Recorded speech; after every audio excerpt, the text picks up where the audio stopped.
I'm Dr. Peter Matthews. I'm the branch president for University College Union in Stirling. So obviously, a lot of our current students are quite likely to go on to become academic staff, and you're on strike at the moment. And so we wanted to know what kind of a situation that they're likely to end up in when they end up being academic staff. So that's what we'll ask you questions about. Cool, yeah. Tell me about the working conditions. So obviously I've heard that a lot of the staff are on quite precarious contracts, and that the workload is quite high.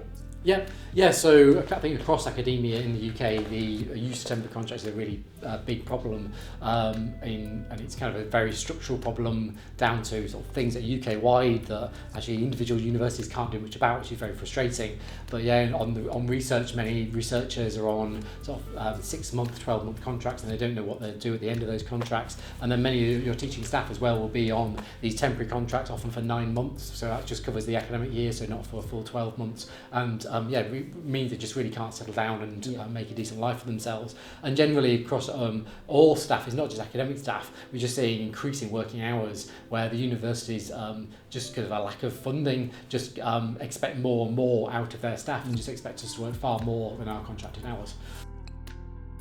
And then the second thing is on pensions. Obviously, there's been a lot of conversation about pensions, so could you explain the pension situation? Pension situation is really, really complicated. To put it bluntly though, the pension scheme did a valuation in March 2020. We all know what happened in March 2020. Stock markets weren't doing brilliantly, and pension funds rely on stock markets doing well. So when they did the valuation, then it was saying that there's a massive deficit in the pension scheme and they couldn't afford our pensions, so they massively cut our benefits by up to 35%.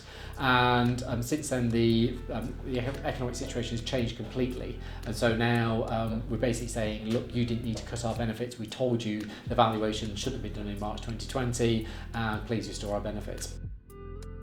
And pay, so obviously I've seen the posters up saying that pay's gone down by 25% since 2009. Yeah. And that is just so bloody frustrating. I started off as an academic in 2011. I've never ever had a pay rise, a proper pay rise that was above inflation. So we were given a 3% pay rise in August, but then even back in August, inflation was 5%. Inflation now is 10%. So we've just seen our pay just fall year on year because of that they're just not giving us a pay rise. And you can see that across the economy now, and that's why we are striking now, is because actually the companies are just keeping all the profits to themselves and they're not paying the workers properly.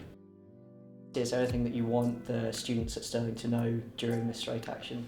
I want the students to know that we don't do this strike action just to harm you and harm your education. It's like we always take strike action. It's a really, really difficult thing to do. It's the last thing we do. We have tried to negotiate with employers, but they walked away from negotiations. The reason why we're striking now is to bring them back to negotiations. So if you do feel like this is having a big impact on your education, I really encourage you to get onto the university and get them to push the employers back to negotiations, and then we can end this strike action very, very quickly. I think also something that's quite important is that a lot of students for some reason aren't aware that you're not paid while you're on strike. Yep. So a massive hit on our salaries through this. Ultimately, this is a question about the future of education. It's a question about who controls our education, who benefits from our education, and how the workers in that education system should be treated. I mean, the workers represented by the UCU have had their pay cut versus inflation 25% since 2009. They're on casualised contracts, which for a lot of them means they don't know where they're going to be living, never mind working, in 6 months' time. And their pension has been completely eroded by false valuations carried out by their pension scheme. What's so important for us to do is stand with them in their fight against this, because they're not taking this lying down. They're not simply accepting the idea that they deserve to be treated this badly. They're standing up and they're fighting back through the only way that workers in Britain can take action and stand up and fight back, and that's through their union and through strike action. So there are 4 main things that you can do. First, go to the picket lines and support your lecturers. Don't attend your classes unless you need to. for whatever reason, if it's because you're being capped or a visa requirement. Third thing is send out solidarity emails. So you can find the templates for these on the Stirling Solidarity Space Instagram. And lastly, join the students organizing in solidarity. This is not a requirement, but it is a really nice thing to do. And that's all. So, on the 30th, next Wednesday, we'll be having a teach out and a film screening of Pride.